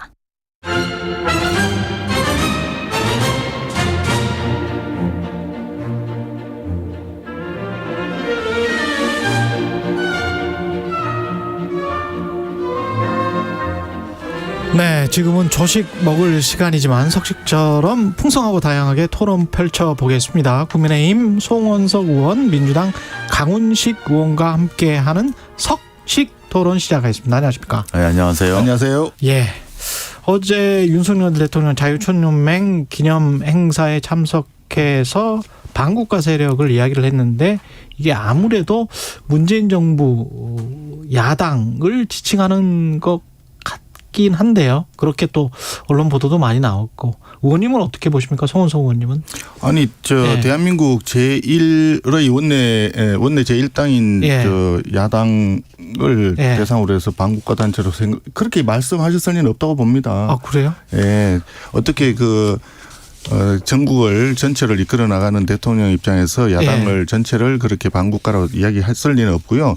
전반적으로 지난 정부 당시에 제대로 활동하지 못했던 부분에 있어서 북한의 어떤 친북이나 종북에 가까운 일부 사람들이 있기 때문에 그런 사람들을 제대로 속아내지 못했던 점을 지적하기 위한 발언이 아니었을까 하는 점에서 이해를 해야 되겠죠. 그때 뭐 국가안보실에 있었던 사람이나 뭐 통일부에 있었던 사람이나 외교부에 있었던 일부 사람들을 의미하는 것이다. 아니, 그런 분들의 활동이 정상적으로 제대로 해야 될 일을 못했기 때문에 소위 반국가 단체는 반국가 세력이라고 하는 사람들이 바로 하게 만들었다라고 하는 점을 강조하기 위한 그런 생각이 아니었을까. 정부에 몸담고 있었던 사람이 아니고 어떤 특정한 직위에 있었던 분이나 또는 뭐 어떤 특정 정당에 있었던 분들 자체를 가지고 그렇게 지칭을 했다고는 생각하기는 좀 어렵지 않을까. 그러면 시민사회에 있는 생각합니다. 어떤 뭐 노조나 뭐 시민단체 그러니까 특정 단체나 특정 기관을 지금 얘기하는 그런 측면은 아니다라고 보는 거죠. 알겠습니다. 예.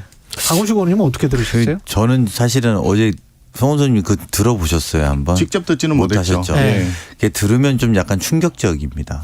저는 사실은 이제 송원석 의원님 말씀대로라면 사실은 되게 합리적인 이야기로 들립니다만 대통령의 말씀의 전반을 쭉 듣고 보면 저는 극우 유튜버 좀 끊으셔야 되는 거 아닌가라는 인식 정도를 저는 실제로 갖게 됐고, 그리고 두 번째 제가 궁금했던 것은 그렇다면 우리나라 정부의 통일 정책은 무엇인가 지금. 그러니까 남북과의 관계에 있어서 흡수통일과 적화통일 말고 어떤 생각이 있는 건지, 어떤 프로세스의 통일 정책을 갖고 있는 건지, 아니면 아예 통일 정책이 없는 건지 의심할 수밖에 없는 정도의 어제 연설이었다, 이런 생각이 좀 많이 들었고요. 그런 면에서 보면은 조금 오히려 좀 더 솔직하게 제가 오히려 해석해 보건데, 지금 지지율을 위해서 후쿠시마 오염수나 이런 것들로 인해서 좀 수세적인 국면들을 본인 지지층들에게 좀 호소해서 좀 모으려고 하는 것은 아닌가, 이렇게까지 생각이 드는 어제 연설이었기 때문에, 그러니까 송원석 의원님이 해석하신 거는 굉장히 저는 그냥 납득될 수 있어요. 뭐 그렇게 하지 말자라는 취지에. 근데 그런 정도의 연설이라고 하기보다는 굉장히 과격하고 굉장히 한쪽으로 쏠린 연설이었다고 그렇게 판단이 안 들거든요. 그런데 이제 그게 지금 이제 그 대통령의 했는 한마디를 가지고 너무 과다하게 지금 나가서 그런 것 같은데. 과잉 해석이다. 예, 그 취임식 때도 했지만 대통령의 기본 인식에 있어서는 자유라든지 자유민주주의 이런 부분이 굉장히 많이 들어있는 부분이라는 걸 이해를 하실 겁니다. 그런데 그런 측면에서 봤을 때 지난 문재인 정부 기간 동안에 사실은 이제 북한과 관련돼 있는 활동을 하는 그 케이스가 굉장히 많이 있었음에도 불구하고 그런 걸 제대로 솎아내지 못했지 않습니까? 그러면서 이제 국정원에서 대북 그 수사하는 수사권이 아니라 이런 것들 대공 수사권이 이양이 된다든지 이런 것들이 있었기 때문에 지금 이제 최근에 보면은 그 간첩 사건들이 이제 나오고 있잖아요. 그런데 간첩 사건 알다시피 하루 이틀 이렇게 쫓아가서 잡을 수 있는 것이 아니거든요. 굉장히 오랫동안 내사 단계를 거쳐야 되고 또 물증을 다 잡아야 되기 때문에 이 상당한 시간이 걸리는 것을 지난 정부 때 그런 걸 제대로 못했다 하는 문제의식에서의 출발이 거라고 저는 생각을 합니다. 지금 대공수사권 말씀을 하셔서 박인환 경찰제도 발전위원회 위원장이 그런 이야기를 했어요. 대공수사권이 경찰로 이관되는 것을 두고 문재인 전 대통령이 간첩이었기 때문에 국정원에서 경찰로 이관시킨 거다. 국민들 70%가 문재인 전 대통령이 간첩인 걸 모른다. 뭐 이런 이야기까지 했는데. 그건 어떻게 생각하세요? 진짜 궁금해요. 정말로. 박인환 경찰발전위원장 말씀 들으셨을 거 아니에요. 오늘 어떻게 생각하세요? 앵커가 두 분이시네요. 아니 제가 궁금해서 그래요. 정말로 어떤 배경에 그런 황당한 말씀을 할 수 있죠? 뭐 저는 개인적으로 박인환 그 위원장이 어떤 사람인지 아직 만난 적도 없기 때문에 잘 모릅니다. 그러나 그분이 또 그렇다고 해서 뭐 경찰제도발전위원회인가 하여튼 그런 그 위원장을 맡고 있는데 그분이 정부를 전체를 대표한다고 볼 수도 없는 정부 전체를 대표하지 않는다. 한 개인의 이제 시각이라고 볼 수 있는데 다만 이제 그런 말을 했을 때 그냥 그분이 어떤 생각을 했을까 이런 생각을 해보면 사실 이제 문재인 정부 때 그런 일도 있었지 않습니까? 남북 연락사무소가 갑자기 폭발을 당했어요. 그죠? 예. 북한에서 그 남북 연락사무소를 폭발했어요. 근데 그렇죠. 남북 연락사무소는 사실 우리 대한민국의 돈으로 대한민국에서 지어준 거거든요. 맞아요. 그걸 폭파당했는데 한마디 말도 안 했어요. 굉장히 이상하게 보이는 겁니다. 그런 것들이. 그런데 또 대북전단법 이런 거 만드는 과정을 보면 김여정이 나와서 한마디 하니까 놀래서 갑자기 급작스럽게 대북전단 금지법 같은 걸 또 만들었거든요. 그 과정을 보면서 북한에서 계속 미사일 발사하고 핵 개발하고 이런 도발을 계속 했는데 그런 데 대해서 제대로 말 한마디 못했던 점을 지적하기 위한 표현이 아니었을까. 그래서 전직 대통령을 간첩이라고 생각한다. 이렇게 말이 성립이 된단 말입니까? 그 분이 정확하게 워딩을 뭐라고 했는지 모르지만 하여튼 그런 시각이 아니었을까 이렇게 생각을 합니다. 그분은 전직 대통령 문재인 대통령한테 간첩이라고 한 거예요. 그러니까 그 앞부분에 말씀하신 설명이 인과관계는 전혀 성립이 안 되고요. 대공수사권 이양한 거를 보면 간첩이다. 이렇게 이야기하는 거예요. 전 뭐 너무 황당해가지고. 대공수사권 이양했다는 그것만 가지고 뭐 대통령을 지내신 분은 간첩이다라고 표현했다는 것이 만약에 사실이라면 그것도 좀 적절한 표현은 아니라고 보죠. 그럼요. 잘못된 거죠. 기본적인 시각은 아니 잘못된 거고 그 부분은 다른 걸로 이야기할 건 아니라 정확하게 말씀드리면 잘못된 거고 두 번째 이분이 국무총리실 내 직속 자문기구에 있는 경찰제도 발전위원장을 맡고 계신 거잖아요. 이분이 이제 앞으로 할 일이 대공수사권이 경찰로 왔기 때문에 이 경찰에서 대공수사를 잘 하게 만드는 분이에요. 그러면 그걸 충실하게 하시면 되는 거예요. 그런 제도를 잘 만드시는 분이면 되는데 전직 대통령을 그렇게 완전히 황당한 수준에 모함하면 저는 두 가지 지금 조치가 필요하다고 봅니다. 첫 번째는 국무총리가 이분을 경질하거나 사퇴시키셔야 돼요. 그런 발언은 적절하지 않다. 대공수사권을 이양하는 데 있어서도 옳지 않은 발언이다라고 정확하게 지적해야 되는 거라고 보고요. 말씀하신 것처럼 그게 사실이라면 적절하지 않다고 하셨으니 실제로 사실이고 적절하지 않으니 저는 그렇게 해야 된다고 보고요. 저는 또 한 축으로는 이분도 이제 검사 출신이시거든요. 그리고 검찰 출신이 이제 경찰제도 발전 계획 발전위원회로 와 계신 상황이에요. 사실 이 정부에 보면 되게 중요한 요직들은 정말 다 검사 출신들께서 이렇게 하고 계신데 대다수의 검사는 안 그럴 거로 보지만 특히 이렇게 무분별한 극우 유튜버 수준의 이런 분들을 그런 자리에 모신 거 보면 정말 검사 용통이라는 소문이 요즘에 시내에 파다하거든요. 그래서 검사 용통이 나중에 검사 지탄이 될 수밖에 없을 거라고 저는 생각이 듭니다. 그런데 이제 지금 이분이 그 경찰제도위원회 위원장을 하고 있다는 것 자체를 가지고 다시 또 논의를 하게 되니까 또 문제가 되긴 하는데 자. 근본적으로 그 대공수사권을 국정원에서 경찰로 이양한 것 자체가 잘못된 건 사실 아니겠냐 이런 이야기죠. 경찰로 이양이 됐으니까 경찰에서 어떻게 잘할 거냐만 고민하면 된다라고 하는데 그 자체가 사실 현실적으로 경찰에서 대공수사를 제대로 할 수 있을 거라는 비전이 별로 없는 것이 현실이다 보니 그러면 처음부터 대공수사는 국정원에서 하는 것이 가장 전문가들이기 때문에 그것이 가장 적절하다 이런 시각에서 나온 얘기라고 보여져요. 저는 그 말씀에 좀 동의하기 어려운 게 전국에 12만 6천 명의 경찰들이 얼마나 무시당한다고 느끼겠습니까? 잠깐만요. 저 경찰을 무시하는 발언이 아니고요. 아니라면 왜 못한다는 근거는 뭐죠? 그동안에 아까도 말씀드렸잖아요. 대공수사 같은 경우에 간첩 사건 같은 경우에는 하루 이틀 해가지고 할 수 있는 사항은 아니다라는 거는 다 알고 있습니다. 그게 그리고 우리 경찰들은 그런 대공수사를 제대로 한 경험이 사실상 많지 않고 이게 인사가 너무 많기 때문에 쉽게 할 수 있는 게 아니에요. 내사를 굉장히 오랫동안 해야 되고 자명을 해야 됩니다. 그리고 더 중요한 거 경찰은 우리 국내에서만 활동을 할 수밖에 없는 거예요. 근데 대공수사는 국내에서 활동이 일어나는 거 이외에도 해외에서 일어나는 활동들이 너무나 많고 거기서 모든 접선들이 일어나잖아요. 그런 걸 같이 어울려서 하려고 그러면 국정원의 대외에 그런 망이 있어야 되거든요. 그런 정보망이 있지 않으면 사실상 하기 어려운 거기 때문에 그래서 대공수사권을 경찰에 이관한 것이 정말 적절한가 그 부분에 대한 근본적인 의문이 있기 때문에 발언들이 그렇게 나오는 거예요. 그래서 지금도 우리가 다시 한번 생각해 보면 최근에 그동안에 제대로 안 되었던 그 간첩 수사들이 많이 나타나고 있는데 제대로 하기 위해서는 대공수사권 이양 부분에 대해서 다시 한번 근본적으로 논의를 했으면 좋겠다 하는 있는 것 같기도 하고 문재인 전 대통령이 책 한 권을 소개를 하면서 한국전쟁이 국제전이었다. 이 국제전이었음을 보여준다. 이 책을 소개를 하면서 그런 이야기를 했는데 이 발언과 관련해서 또 여당이 비판을 거세게 하고 있고 이거는 어떤 차원일까요? 아니 그거는 뻔하죠. 왜 국제전이라고 정의를 내리느냐에 대한 부분이죠. 국제전적인 성격이 있는 거는 부인할 수 없죠. 그죠?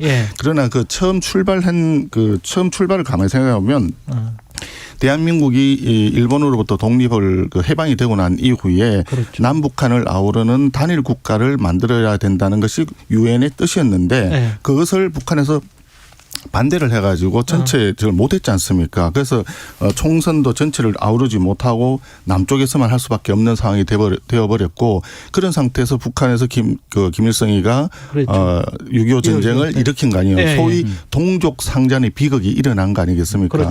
그런 상황에 대한 부분을 도외시하고 다시 말해서 김일성이가 남침해 온 거에 대한 책임이라든지 이런 문제에 대한 것을 부각시키지 못하는 국제전이라고 하는 걸로 덮어버리려고 하는 이런 부분들을 문제라고 보는 거죠. 아니 근데 이게 한마디만 말씀드리면 의원님만 말씀하셔서 좀 한마디만 1초만.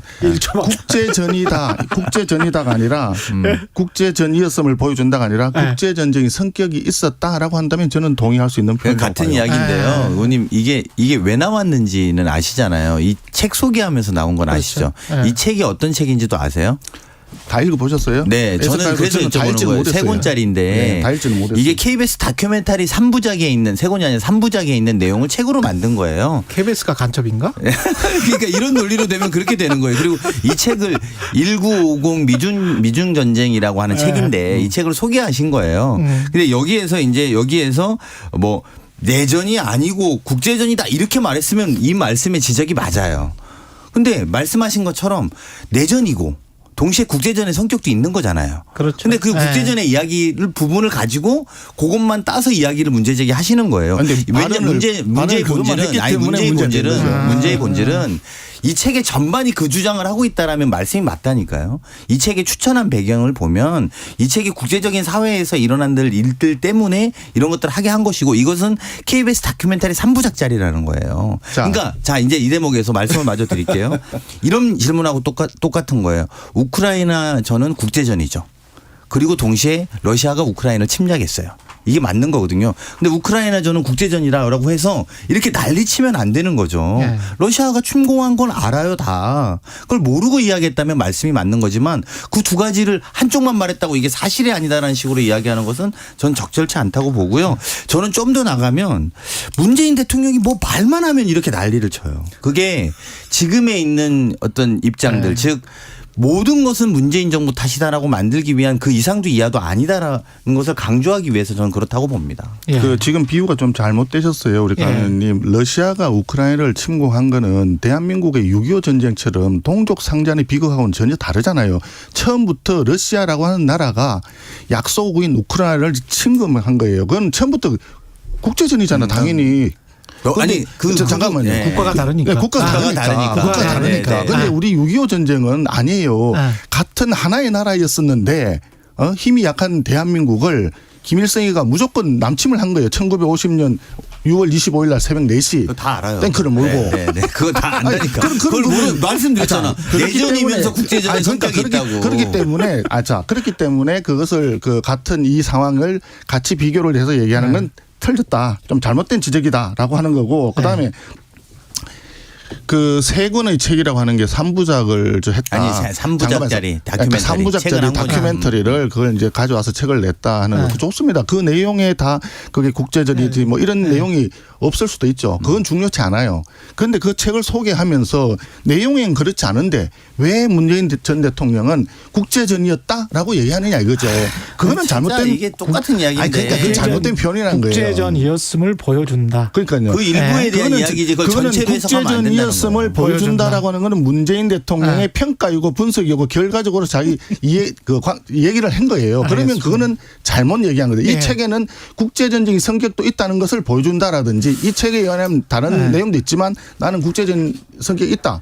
이 식으로 표현을 쓰면 다음 이슈 넘어가죠. 예, 다음 이슈로 넘어가겠습니다. 그 지금 오늘 개각할 것 같은데 이동관 특보는 방통위원장 될 것 같습니까? 어떻게 여당 의원이시니까 좀 알 것 같은데. 인사권은 전적으로 대통령에 전속돼 있는 권한이기 때문에 오늘 발표를 할지 여부와 그리고 누가 포함될지 여부에 대해서 제가 알지는 못합니다. 그러나 기사에 의하면 기사에 많은 언론에서는 이번에 발표되지 않는 것으로 뭐 기사가 많이 났다고 아침에 봤어요. 만약에 이제 된다면 오늘이든 뭐 나중에라도 된다면 그거는 적절한 임명이다, 지명이다 어떻게 보십니까? 이동관 특보 같은 경우는 방통위원장. 대통령께서 판단을 하시고 그다음에 여러 인사 담당 그 기구와 검증 담당 쪽에서 충분히 검토를 해서 아마 결론을 내리지 않았을까 이렇게 생각합니다. YTN의 어제 보도였나요? 그제 보도였나요? 법무부가 관련해 가지고 학폭 관련해서 그 어떤 자료 요구도 하지 않았다 그런 단독 보도가 나왔었거든요. 그래서 인사검증이 제대로 지금 이루어지고 있는지는 모르겠습니다만은 언론에서는 지금 과거에 했던 발언들 또는 홍보수석이나 대변인으로 있으면서 언론을 어떻게 대하고 있는지 가령 이제 예를 들자면 어떤 보도가 나왔는데 그게 문제 보도라고 규정을 하고 그 문제 보도를 조치를 한 결과 10시 이후에 비보도 이렇게 이제 아예 다큐멘터리가 문서가 있거든요.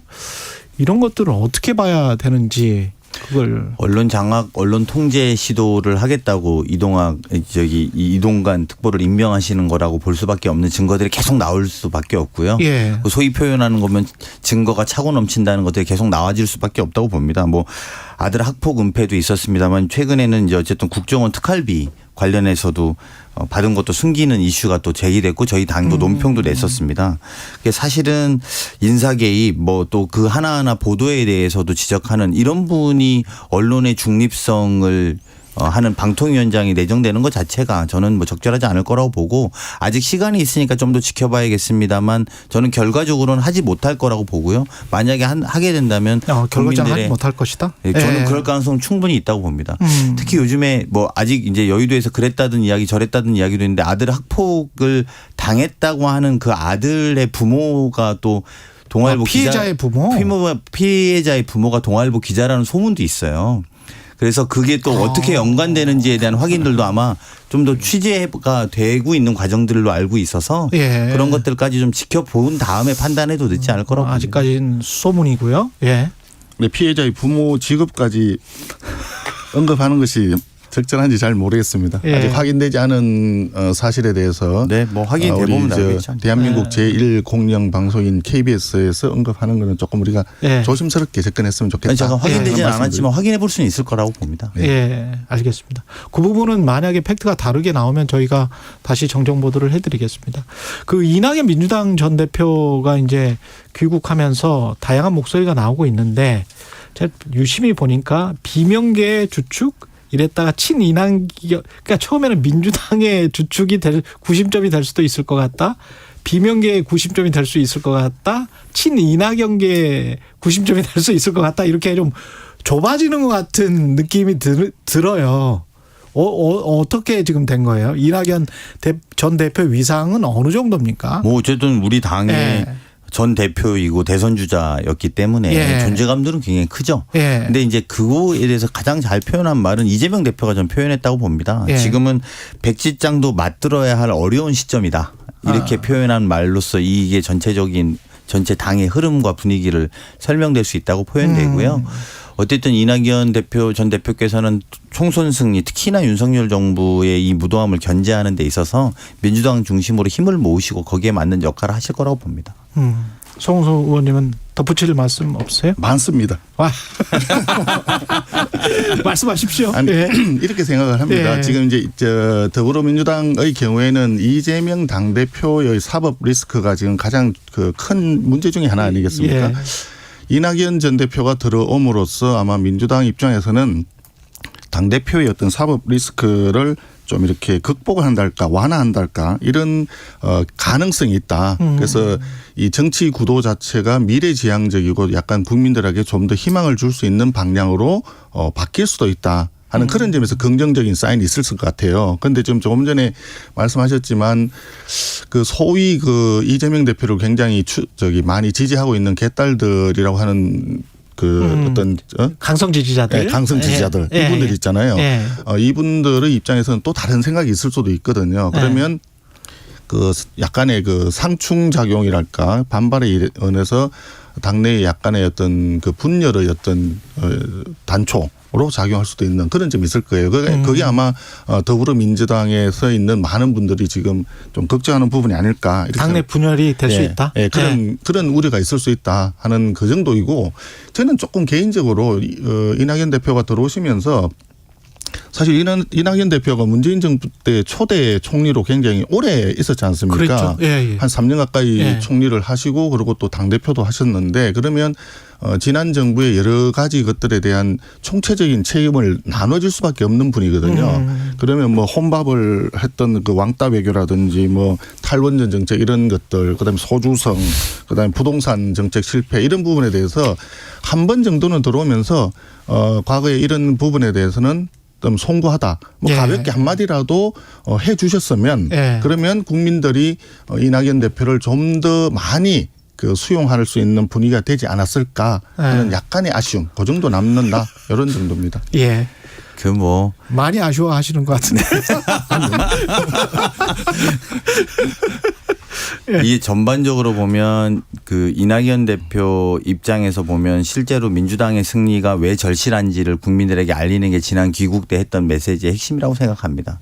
사실은 본인이 1년 동안 나가 있었던 기간 동안 윤석열 정부의 검찰공화국이 완성되고 또 완성된 것처럼 느껴지고 국민들로서는 탄압받고 이해할 수 없는 일들이 매일 벌어지지 않습니까? 실제로 미국 가서 들어봤을 거 아닙니까? 바이든인지 날리면이지. 매일은 아니죠. 그래서 그걸 계속 매일 벌어지고 있어요. 근데 그렇게 들으면서 황당한 이 정부에 대해서 어떻게 심판할 건지 이게 이제 본연의 역할이라고 생각하실 거라고 보고요. 오히려 조금 더 나가보면 이런 걸 가지고 우리 당내 분열을 만들려고 하는 세력들 그게 이제 우리가 극복해야 되는 문제라고 저는 봅니다. 예. 예, 그건 민주당의 내부 문제일 거라고 봐요. 그래서 전체적으로 보면 아까 얘기했듯이 예. 뭐 비명계인지 아니면은 뭐 민주당의 저 전체를 뭐 대변할 건지 아니면 이낙연계를 이렇게 대변할 건지 그 부분은 이제 당내에서 여러 의원님들이나 당내 여러 핵심적인 당직자들 사이에 논의가 아마 계속 이어지겠죠. 예, 우리도 관심 있게 보고 있습니다. 그 수능 논란이라고 해야 될지 공교육 정상화 논란이라고 해야 될지는 모르겠습니다만 제가 이렇게 한번 정리를 해볼게요.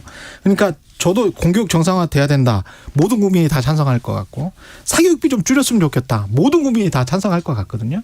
그 논의로 처음부터 대통령실이나 교육부총리가 그렇게 치고 나갔다면 그리고 이제 그 비전과 그 비전 하에 이제 어떤 계획이 있다. 뭐 이렇게 했다면 논의가 이렇게 헷갈릴 것 같지가 않은데 육모 이야기 나왔다가 뭐 킬링 뭐죠? 킬러 문항. 그다음에 이권 카르텔. 그다음에 이제 세무조사 이렇게 간단 말이죠. 근데 이게 너무 이렇게 단편적인 것들이 툭툭툭 나와서 어떤 아젠다가 되거나 국정 이슈가 되는 게 그게 바람직한가 그런 생각은 좀 듭니다. 어떻게 보세요? 아니 이제 이것을 너무 증폭시키게 된 계기가 뭔가 하는 부분을 좀 봐야 될 것 같아요. 기본적으로 공교육 범위 내에서 시험을 출제해야 되는 건 당연하거든요. 그렇게 하라고 지시를 3월 달에 했는데 6월 달 모평에서 제대로 거기서 구현이 되지 않았다라고 하는 지적이었는데 그 부분에 대해서 이제 학원의 일타 강사라고 지칭되는 일부에서 이것이 뭐 그 수험생들한테도 학부모들한테 혼란을 주고 있다. 뭐 이런 식으로 그 공포를 굉장히 조장하는 발언이 나왔어요. 그러다 보니까 이게 증폭이 되었는데 수능을 좀 더 지금 같은 킬러 문항을 넣음으로써 굉장히 그 사교육비가 많이 들어가고 그 킬러 문항을 연습해 보지 않은 애들은 풀 수가 없는 이런 식으로 가게 되면 결국은 이것도 빈익빈 부익부 현상이 나타날 수밖에 없는 거 아니겠습니까? 그래서 그런 것들이 사실은 불공평 내지는 불공정에 해당이 되니까 그런 것들을 없애고 공교육 범위 내에서 교육 정상적으로 받은 학생들은 풀 수 있는 쪽으로 가자. 이런 방향에 대해서는 분명히 맞는데 그걸로 인해서 손해를 볼 수밖에 없는 일부 학원가와 일타 강사들이 이것을 너무 전폭시킨 것이 좀 걱정이 됩니다. 그쪽에서 노이즈가 나온 것이다? 그렇죠. 노이즈가 1분 남았어. 킬러 문항을 없앤다니까 이제 준 킬러 문항이라고까지 들고 나오는 발빠른 학원의 대처가 좀 걱정입니다. 대통령이 문제의 시작이죠. 대통령이 이 문제를 전체적으로 말한 것처럼 우리가 사교육 시장을 줄이고 공교육을 강화하자 이렇게 메시지를 하면서 문제들을 접근해 가는 것이 아니라 소위 킬러 문항이나 몇 가지 단어들로 시작되면서 공정이나 자유, 뭐 특히 자유 경쟁, 뭐 민간이 시장이 주도하는 거 만들자고 해놓고 지금 사교육 시장을 다 한번 잡아봐야겠다는 자가당착에 빠져서 더군다나 말씀하신 것처럼 부익부 빈익빈이라고 하시지만 돈 10만 원짜리 인터넷 강의로 요즘에 다 듣습니다. 무슨 몇백만 원짜리 고액과외 하고 있는 사람들 잡으러 다니는 것처럼 말씀하시면 안 될 것 같고요. 아니, 문제는 더 중요한 거는 지금 대통령이 입시 전문가라고 하는 그 주변의 사람들. 그래서 그것들을 옹호하는 것이 더 큰 문제고 본질과 다르게 엉뚱한 데를 잡으러 다닌다 이렇게 생각이 들고요. 저는 빈대 잡으러다 초가삼간 태울 거라고 봅니다. 그러니까 모든 문제를 대통령이 잘못했다라고 몰고 가는 우리 강훈식 의원님 견해에 동의하기는 좀 어렵습니다. 아니 모든 문제가 대통령이 맞다고 하는 견해에는 더 동의하기 어렵습니다. 난 맞다고 얘기한 적은 없는데. 뜨거웠습니다. 끝까지 뜨거우십니다. 국민의힘 송원석 의원, 민주당 강훈식 의원이었습니다. 고맙습니다. 네, 고맙습니다. 최경영의 최강사 오늘은 여기까지고요. 내일은 금요일이네요. 다시 돌아오겠습니다. 고맙습니다. 수고하셨습니다.